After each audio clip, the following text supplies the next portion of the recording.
First on reporter. Sabarimala സ്വർണ്ണക്കൊള്ളയിൽ തന്ത്രിയുടെ ജാമ്യ ഉത്തരവിന്റെ പകർപ്പ് റിപ്പോർട്ടറിന് തെളിവുകൾ ഹാജരാക്കാൻ SITക്ക് കഴിഞ്ഞില്ല എന്ന് കോടതി.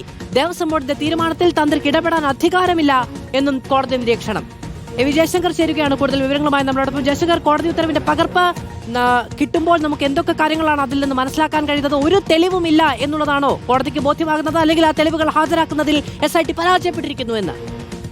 അതായത് ശബരിമല സ്വർണ്ണക്കൊള്ളയുമായി ബന്ധപ്പെട്ട് തന്ത്രി കണ്ഠരര് രാജീവർക്ക് അനുകൂലമായ അദ്ദേഹത്തിന്റെ താന്ത്രികരമായ അധികാരം മാത്രമേ ഉള്ളൂ എന്ന കാര്യങ്ങൾ അടിവരയിടുന്നതാണ് കൊല്ലം വിജിലൻസ് കോടതിയുടെ ഈ ഒരു പകർപ്പ്, വിധിപ്പകർപ്പ്. ഈ വിധിപ്പകർപ്പിൽ തന്ത്രിക്ക് താന്ത്രികമായ അധികാരങ്ങൾ മാത്രമേ ഉള്ളൂ, അതിനപ്പുറത്തേക്കുള്ള അധികാരങ്ങളില്ല. ഏതെങ്കിലും തരത്തിൽ ദേവസ്വം ബോർഡ് പറയുന്ന ഘട്ടത്തിൽ മാത്രമേ തന്ത്രിക്ക് ഇത്തരത്തിൽ താന്ത്രികപരമായ കാര്യത്തിൽ അഭിപ്രായം പറയാനാകൂ. തന്ത്രിക്കെതിരെ തെളിവുകൾ ഹാജരാക്കാൻ ഇതുവരെ SITക്ക് സാധിച്ചിട്ടില്ല. രണ്ട് കേസുകളിലും SITക്ക് തന്ത്രിക്കെതിരെ നേരിട്ടുള്ള തെളിവുകൾ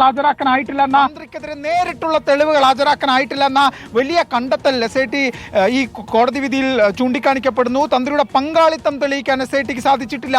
ഇത്രയും കാലം SIT കോടതിയിൽ വാദിച്ച സാമ്പത്തിക ഇടപാടുകൾ, ഉണ്ണികൃഷ്ണൻ പോറ്റിയുമായിട്ടുള്ള ബന്ധം ഉൾപ്പെടെയുള്ള കാര്യങ്ങൾ കോടതി SITയുടെ വാദങ്ങൾ തള്ളുകയാണ്. എന്തായാലും ദേവസ്വം ബോർഡിന്റെ തീരുമാനത്തിൽ ഇടപെടാൻ തന്ത്രിക്ക് അധികാരമില്ല. അദ്ദേഹത്തിന് തന്ത്രപരമായി മാത്രമാണ് ഈ വിഷയവുമായി ബന്ധപ്പെട്ട് സന്നിധാനത്തെ കാര്യങ്ങളിൽ ഇടപെടാനാവുക. അത്തരത്തിലാണ് ഈ ദേവസ്വം മാനുവലും മറ്റും രൂപീകരിച്ചിരിക്കുന്നത്. അങ്ങനെ തന്ത്രിയുടെ വാദങ്ങൾ പൂർണ്ണമായും അംഗീകരിക്കുന്ന തലത്തിലുള്ള ഒരു ഉത്തരവാണ് കൊല്ലം വിജിലൻസ് കോടതിയുടെ ഭാഗത്തു നിന്നുണ്ടായത്. ഈ സ്വർണ്ണക്കൊള്ള കേസുമായി ബന്ധപ്പെട്ട് തന്ത്രി അറസ്റ്റിലായ ഘട്ടത്തിലൊക്കെ തന്നെ SIT വലിയ തോതിലുള്ള ആരോപണങ്ങൾ തന്ത്രിക്കെതിരെ ഉന്നയിച്ചിരുന്നു. പല തെളിവുകളും, സാമ്പത്തിക ഇടപാടും മറ്റും ഉള്ള തെളിവുകൾ ഉൾപ്പെടെ സമർപ്പിച്ചിരുന്നു. പക്ഷേ അത്തരം ഒരു കാര്യങ്ങളൊന്നും തന്നെ നിലനിൽക്കില്ല. ദേവസ്വം മാനുവൽ പ്രകാരം ബോർഡ് ആവശ്യപ്പെടുമ്പോൾ മാത്രമേ ഹർജിക്കാരന് അഭിപ്രായം പറയാനാകൂ എന്നാണ് ഈ വിധിയിൽ പറയുന്നത്. അതായത് തന്ത്രിക്ക് സ്വന്തമായൊരു അഭിപ്രായം എടുക്കാനോ തീരുമാനമെടുക്കാനോ അത് നടപ്പിലാക്കാനോ ഉള്ള അധികാരമില്ല. ആകെ തന്ത്രിക്ക് അവകാശം, അധികാരമൊക്കെ ഉള്ളത് താന്ത്രിക വിധിപ്രകാരമാണ്.